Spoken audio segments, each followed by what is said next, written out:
Olá, boa noite, a paz a todos. Vamos à leitura de um versículo da Palavra de Deus para a nossa reflexão. Hoje encontramos em Atos dos Apóstolos, capítulo 24, e o versículo de número 16.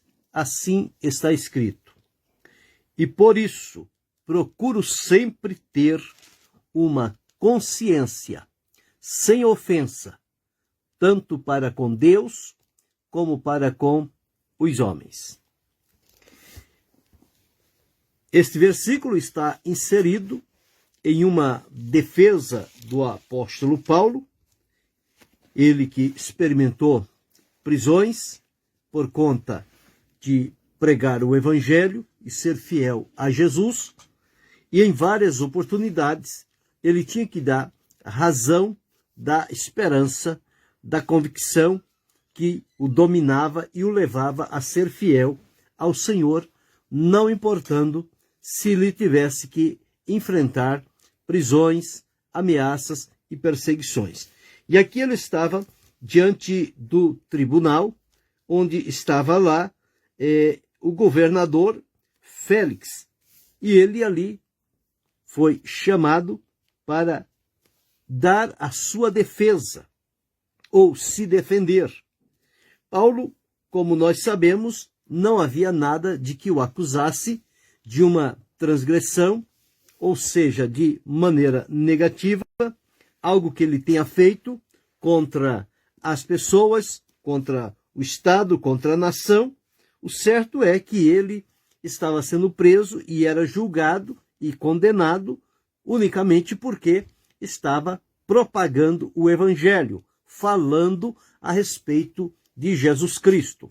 Mas isto o Senhor Jesus deixou bem claro quando ele falou lá com os discípulos acerca do que poderia acontecer e iria realmente acontecer com eles quando eles estivessem no exercício da missão.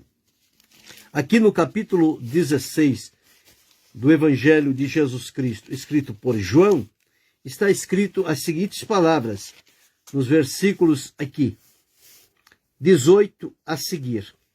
Se o mundo vos aborrece, sabei que primeiro do que a vós me aborreceu a mim.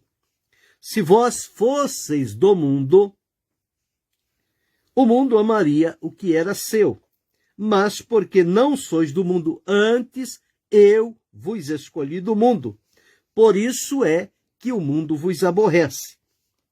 Então Jesus já deixou isso claro que estas coisas haveriam de acontecer. Lembrai-vos da palavra que eu vos disse: não é o servo maior do que o seu senhor. Se a mim, Jesus dizendo, me perseguiram, também vos perseguirão a vós. Se guardaram a minha palavra, também guardarão a vossa. Agora veja a razão por que isto aconteceria. Mas tudo isto vos farão por causa do meu nome, porque não conhecem aquele que me enviou. Então, tudo isto gira em torno do nome de Jesus. O nome de Jesus incomoda as pessoas. O nome de Jesus, as pessoas olham como sendo uma ameaça, em ver que, através do nome de Jesus, tantas coisas que são impossíveis aos homens e aos governantes e às nações resolver, quando da pessoa tem um encontro com Jesus pela salvação, tudo aquilo acontece de maneira rápida e gratuita. Não precisa se gastar dinheiro com nada para que haja a transformação de uma vida.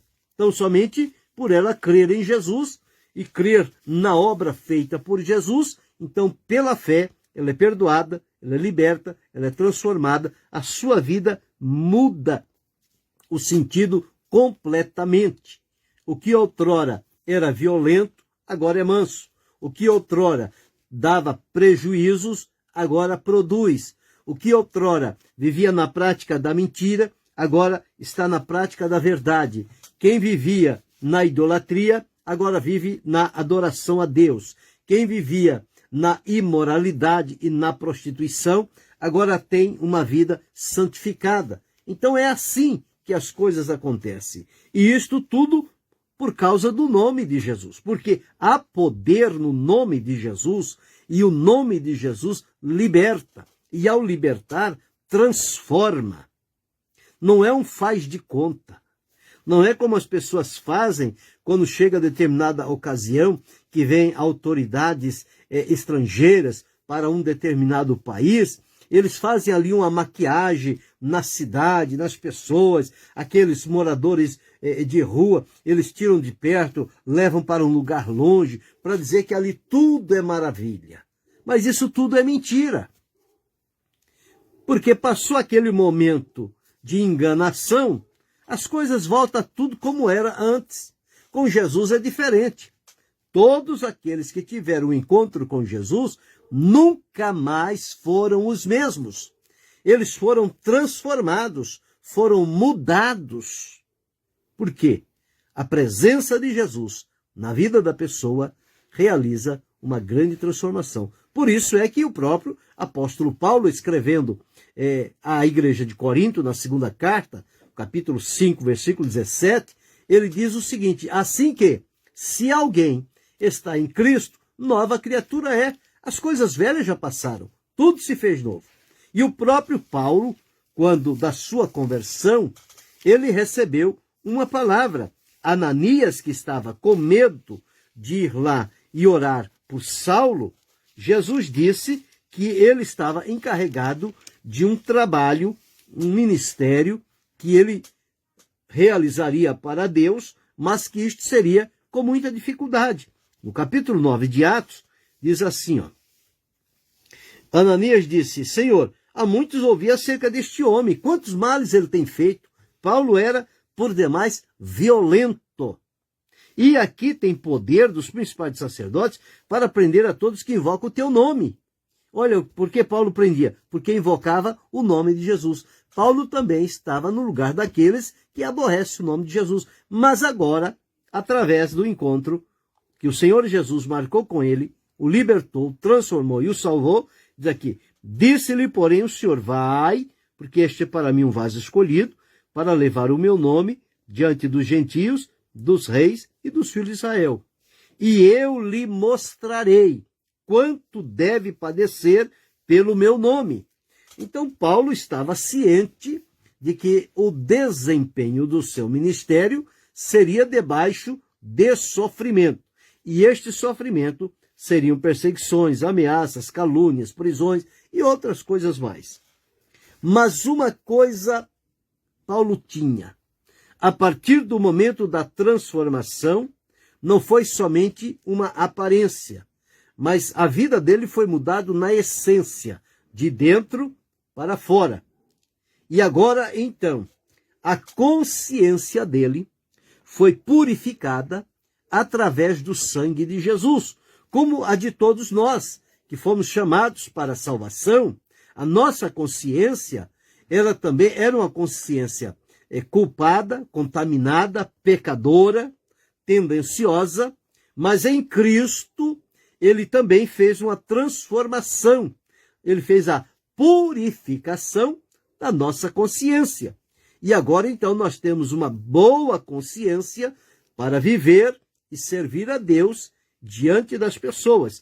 E aqui, quando Paulo estava sendo acusado diante daqueles governantes, ele deu esta palavra: por isso procuro. Quer dizer, ele estava dizendo: eu me esforço, eu faço por onde, no que depender de mim, eu vou trabalhar no sentido de sempre ter uma consciência sem ofensa. Uma consciência que não seja tendenciosa. Uma consciência que não seja culpada, que condena-se a si mesma. E uma consciência sem ofensa, em primeiro lugar, para com Deus e depois para com os homens. Quando a pessoa entra por este procedimento de buscar em Deus a solução, a purificação para a sua consciência, para que esta consciência agora seja uma consciência sem ofensa, que não haja motivos gerados na nossa consciência que venha nos condenar. Então ele dizia: procuro sempre, quer dizer, a todo instante, a todo dia, a todo momento, ele não se descuidava por nada, porque o prazer dele, o desejo dele, era ter uma consciência sem ofensa, tanto para com Deus como para com os homens. Quem vive com uma consciência sem ofensa, ele vive plenamente para experimentar o mover de Deus sobre a sua vida e não vai haver nenhum embaraço na realização daquilo que Deus requer. Aqui estava ele, diante de homens que estavam para julgá-lo e dizendo para ele, você pode se defender? E quando ele ia se defender, ele ia pregar o evangelho. Ele ia falar a respeito de Jesus. Defender do quê? Do que ele estava sendo acusado? A consciência dele não lhe acusava daquilo que as pessoas estavam lhe acusando. A acusação era externa, era de fora, era das pessoas contra ele. A pior acusação que a pessoa pode sofrer é quando a sua própria consciência lhe acusa dos seus atos e lhe condena, porque a consciência é tida como a voz secreta da alma. A consciência é onde as coisas ficam gravadas. E se ficam gravadas coisas ruins, esta consciência passa a ser uma má consciência, uma consciência contaminada, uma consciência impura, uma consciência suja.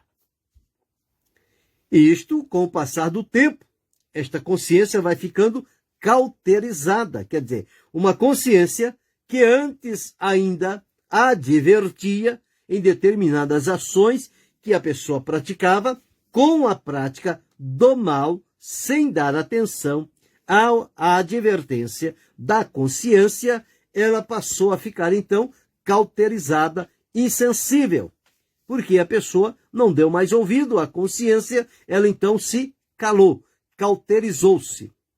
E tanto fazia a pessoa continuar no erro, fazer o que fosse, porque aquela consciência estava maculada, cauterizada, ou seja, ela estava paralisada.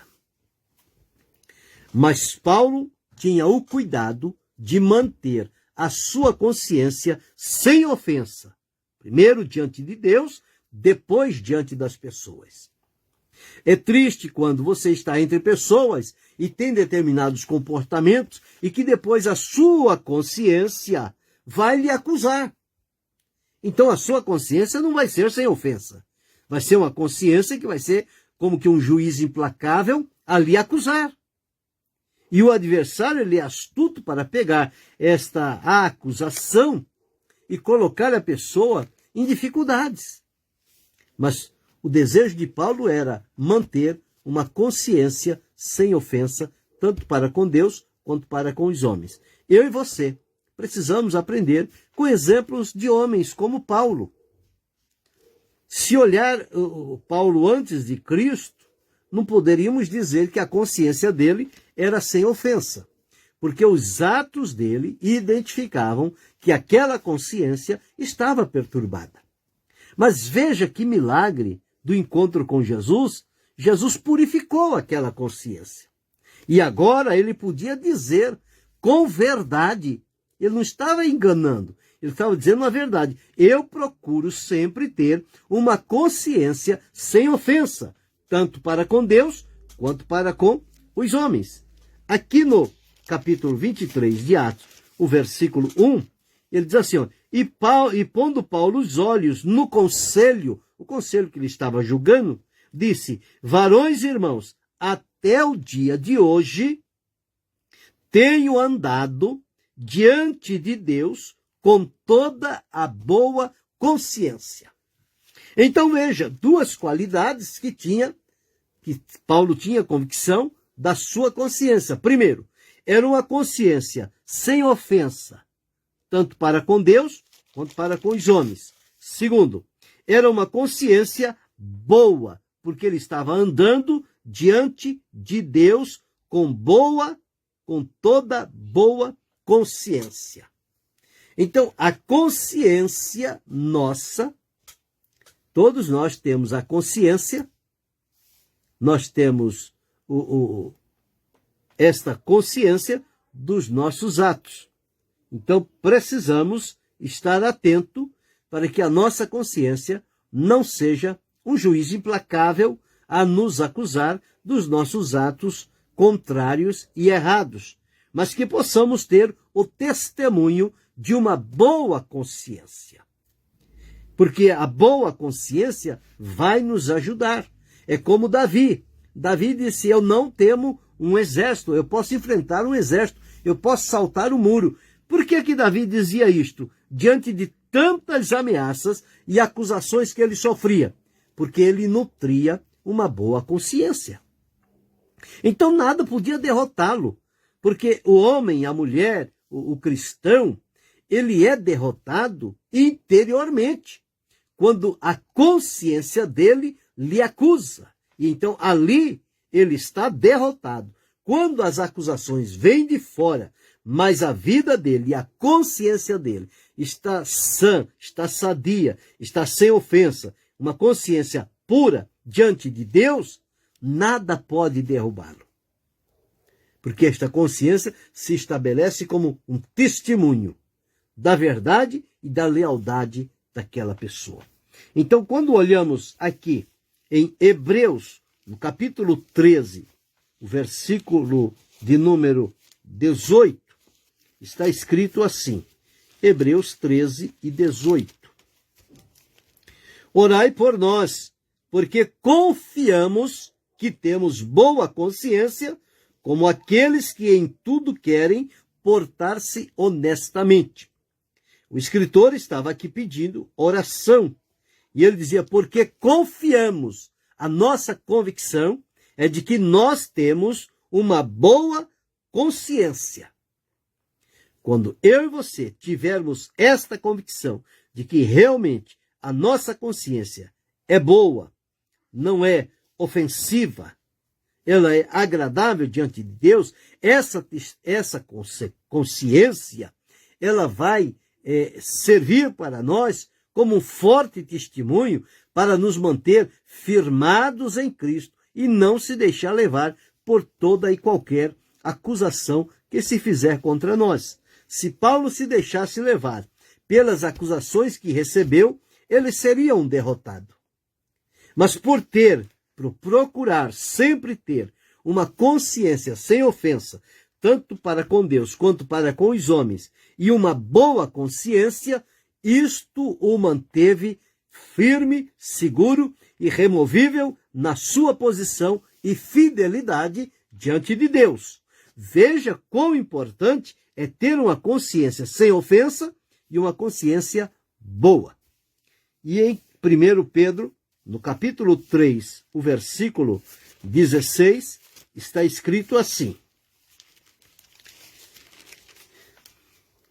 tendo uma boa consciência, para que naquilo em que falam mal de vós, como de malfeitores, fiquem confundidos, que blasfemam do vosso bom porte em Cristo. Ou melhor, tendo uma boa consciência, para que naquilo em que falam mal de vós, como de malfeitores, eles fiquem confundidos, os que blasfemam do vosso bom porte em Cristo. Mas veja, qual é o resultado aqui? Qual é a defesa? É uma boa consciência. Tendo uma boa consciência.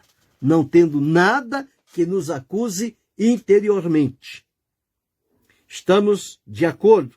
Consciência boa, consciência purificada, sem ofensa, com a consciência limpa diante de Deus. Então, nada que venha de fora vai nos atingir. O testemunho da consciência vai realmente prevalecer. Observe que Jesus, no seu sacrifício, ele ofereceu-se para purificar as consciências das obras mortas. Em Hebreus, no capítulo 9, o versículo 14, está escrito assim: quanto mais o sangue de Cristo, que pelo Espírito eterno se ofereceu a si mesmo imaculado a Deus, observe, purificará as vossas consciências das obras mortas para servirdes ao Deus vivo. Então, através do sangue de Jesus, aquela consciência morta, manchada, cauterizada, endurecida, ela é purificada. E através da purificação que existe pelo sangue de Jesus, esta consciência torna-se uma consciência como se nunca tivesse sido uma consciência contaminada e perigosa. Mas ela agora é uma consciência purificada. E não foi qualquer coisa que purificou essa consciência. Não, foi o sangue de Jesus. Então, quando olhamos esse testemunho de Paulo, nós vamos encontrar aqui o verdadeiro testemunho de uma boa consciência. Quando ele orientou Timóteo, aconselhando sobre algumas coisas que Timóteo deveria prezar na sua vida, Paulo falou também sobre consciência. Aqui, na primeira epístola de Paulo a Timóteo, no capítulo 1, o versículo 5, ele diz assim, ó, ora, o fim do mandamento é a caridade de um coração puro e de uma boa consciência e de uma fé não fingida. Então, observamos aqui ele falando sobre uma boa consciência. Então, esta boa consciência, Paulo falou aqui para aquelas pessoas, ou para Timóteo, que ele deveria prezar por essas três coisas: a caridade de um coração puro, uma boa consciência e uma fé não fingida. Então, quando ele estivesse observando este ponto, deveria saber que só mesmo com uma consciência boa e sem ofensa, uma consciência purificada pelo sangue de Jesus, é apta para nos manter diante de qualquer situação ou adversidade que venhamos enfrentar. Todos nós que servimos ao Senhor, uma vez ou outra, nós somos confundidos, as pessoas nos confundem, nos fazem críticas, ameaças e acusações e tanta sorte de coisas. Mas o segredo está, se eu tenho uma boa consciência, se tenho convicção de que a minha consciência está purificada pelo sangue de Jesus e é uma consciência sem ofensa, deixa acusar o que quiserem. Nada disso vai me pegar. Por quê? Porque essas coisas são de fora. Jesus disse que isso iria acontecer. O que não pode é eu ter uma consciência contaminada, manchada, pecadora e cauterizada. Porque se isto acontecer, eu estou derrotado. Mas a partir do momento em que a minha consciência está viva e não morta, está viva e pura diante de Deus, e é uma consciência sem ofensa, então eu posso seguir adiante, porque esta boa consciência, o testemunho da minha consciência, vai me ajudar a permanecer de pé, seja em que situação for. Nada vai me amedrontar, nada vai me derrotar, porque eu tenho o testemunho da minha consciência que foi trabalhada, purificada pelo Senhor Jesus. E Jesus faz isso em todos os salvos. Tantos quantos vieram a Jesus, no seu encontro pessoal com Jesus, por ocasião do recebimento da salvação, tiveram pelo sangue de Jesus as suas consciências purificadas das obras mortas para servirem ao Deus vivo. Então nós agora temos que servir a Deus com boa consciência. Boa consciência. Então, este é o segredo. As pessoas, quando não têm uma boa consciência, eles vivem sempre em derrotas, porque a consciência é a primeira a acusá-los. E eles não têm sustentação para ir contra o testemunho da consciência. Agora, quando a consciência está purificada, limpa, diante de Deus não tem nenhuma ofensa, não há nenhuma tendência na nossa consciência, então nós estamos com uma boa consciência.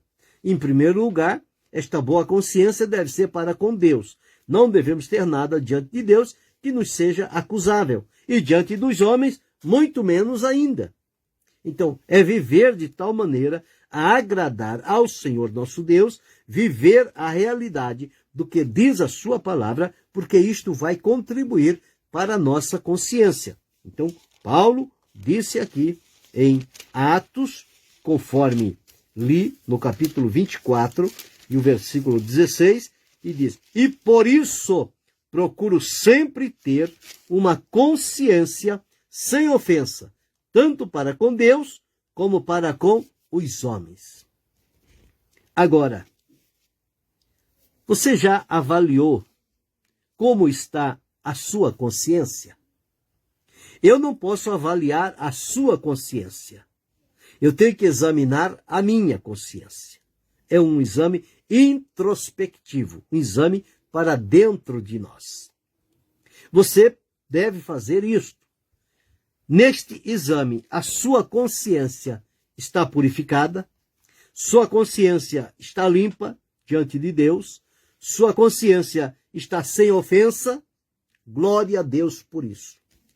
Mas se neste exame introspectivo que fizer, encontrar uma consciência acusadora, cauterizada, contaminada, manchada, então é preciso recorrer a Jesus, porque através do sangue de Jesus, esta consciência toda contaminada, cauterizada e manchada, ela pode ser purificada.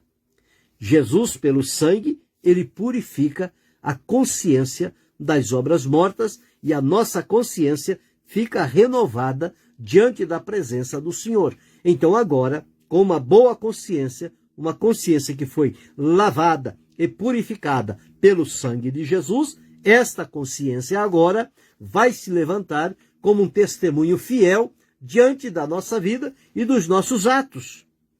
E que possamos observar isto, refletir sobre este ponto e ter muito cuidado com a nossa consciência. Porque pela consciência ou podemos caminhar em vitória ou caminhamos em derrota. Se a nossa consciência é contaminada, estamos no caminho da derrota. Se a nossa consciência está purificada, estamos no caminho da vitória. Este é o discernimento que nós temos que fazer. Deus abençoe Sidney Silva. Então, a boa consciência é dever de todos nós buscarmos ter uma boa consciência, uma consciência sem ofensa, tanto para com Deus quanto para com os homens. Então, a partir do momento em que chegarmos a esse estágio de termos uma consciência boa e sem ofensa diante de Deus e diante dos homens, significa que nós aprendemos o caminho certo pelo qual servir e adorar a Deus na beleza da sua santidade. Agora, se houver mancha, se houver acusação, se houver tendência, se houver dúvida na consciência, ela precisa passar pelo processo da purificação através do sangue de Jesus. Quando isto acontecer, a consciência está liberada para que cada um possa servir a Deus com uma boa consciência, uma consciência limpa, uma consciência saudável, sã, perfeita e uma consciência sem ofensa. Primeiro para Deus, depois para os homens. Reflita sobre isto e identifique qual é a natureza da tua consciência hoje. A tua consciência é limpa, é sem ofensa, é agradável a Deus, está purificada no sangue de Jesus, ou a tua consciência está manchada, maculada, tendenciosa, cauterizada e morta? Qual é a condição da tua consciência hoje? Reflita. Se observar alguma coisa em contrário, busque no Senhor a purificação desta consciência. Ele está pronto para se tornar acessível e purificar a consciência de tantos quantos se colocarem aos cuidados do Senhor. Ele ofereceu-se a si mesmo pelo Espírito Eterno, através do derramar do seu sangue, para purificar as nossas consciências das obras mortas, para que possamos ter a liberdade de servir ao Deus vivo. Pense sobre isto, decida por uma consciência limpa, pura e sem ofensa, tanto para com Deus quanto para com os homens. Querendo Deus, amanhã retornaremos